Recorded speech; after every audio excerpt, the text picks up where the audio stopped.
and showing the country that there are people that support our president and our country and our democracy around the world. So it's just something we came up with, mainly her. I'm not going to lie. She's the one who actually threw it out there. Audra, where did it come? I mean, where did this need for this come from? I think it was actually pretty funny. I can't even remember what I was watching on TV, but I got on Facebook and I was like, this stuff has got me wanting to march for our president. And I think it was Brad was one of the only ones that responded, and he's like, let's do it. And I'm like, really? He's like, sure. So we did it.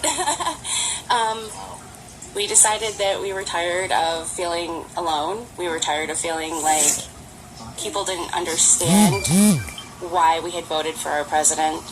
We were tired of being called racist and bigot all the time. Talk about that a little bit. You did mention something about about one of your kids going to school and hearing things. What exactly happened there? Well, obviously in our house we are huge Trump supporters. So my daughter has heard his speeches. She's heard us talk about what he has said. So she would go to school and maybe she'd hear something and she'd come home and say, Mom, I don't want to be racist. Mom, I don't want to be bigot. I don't want to be this. And I had to explain to her that's not what's going on. And then she'd go to school and say, hey, look, if you guys want to talk about this, let's talk about this. And she's, an incredible 11-year-old. Okay. She's 11, yeah. Wow. Yep. And she said, let's talk about this. And it almost got to the point where it was violent towards her. She was being told, some of her friends were being told, hey, we don't want to be friends with you. We don't want to be associated with you. You're racist. Which I find rather interesting because I myself, my grandma was an immigrant from the Philippines. She came over after World War II. My boyfriend is half black. I have a child that's half black. He's also Indian. So we're a, multicultural Sounds pretty family. diverse to me. Absolutely. Sounds like your household is pretty diverse. Absolutely. Yeah. So I think that was one of the things. Let me get this straight. This is a diverse family supporting the president. What's wrong with you? You must be insane. Right. Yeah, and it's sad because I hear that all the time. Yeah. All the time. It's funny, though, because the story you just described will never be written about in the New York Times. It'll never be reported on CNN.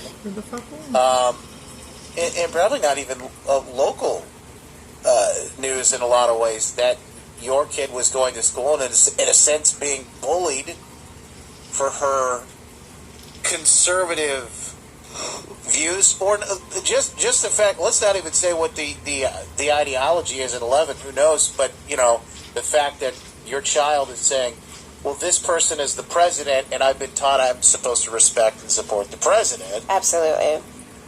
What do you make of that? I think for most of us, I think it's a situation where it is a double standard. Mm-hmm. It's become a double standard. We were supposed to just keep our mouth shut and just toe the line. Yeah. And with the past administration, now that we have a situation where it's the other way around, we almost have to be vocal about our support, because everybody, all the news agencies are not going to show it, are not going to show it for us. So it's kind of become where we have to start a grassroots. Tomorrow is the March for Trump. What time is it? It's on.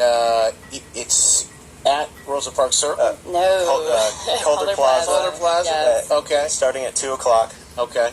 Running to about 5. Okay, so 2:00 to 5. What will take place when people come over and join in the festivities? We have a lot planned.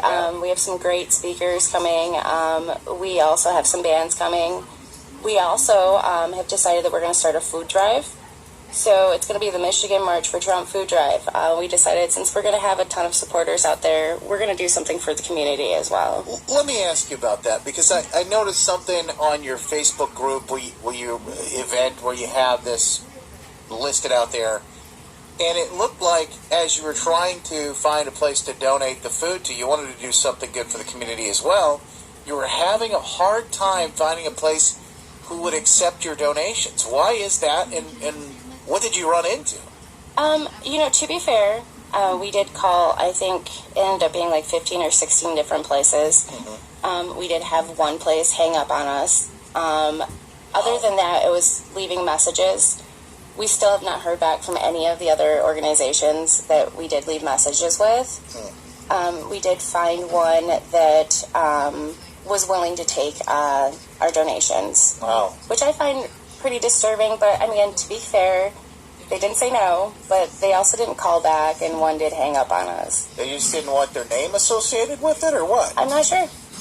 Yeah, it's interesting that you mentioned that. There's a story today in the Drudge Report, drudgereport.com, where it's out of Pennsylvania. Scranton YMCA has had to ban the 24-hour news channels at its workout facilities, in the gym, basically, they're saying, because people are getting into fights.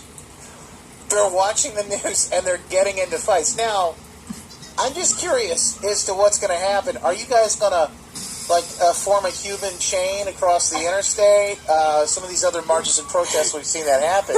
or is there going to be some sort of different behavior and activity happening here? Well, we are definitely not going to be stopping traffic for any reason.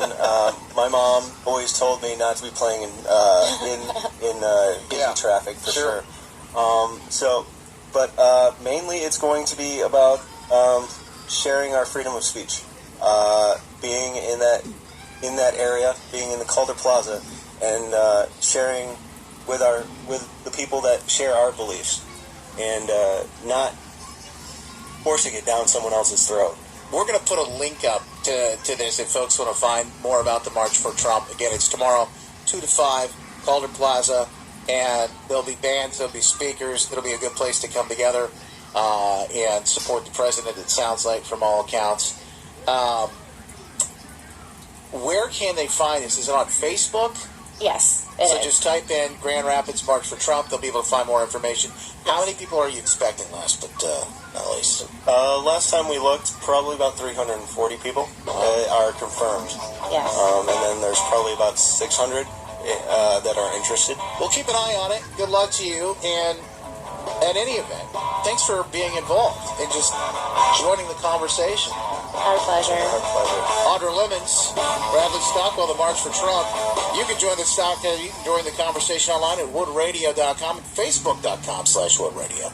John Bry's got the latest.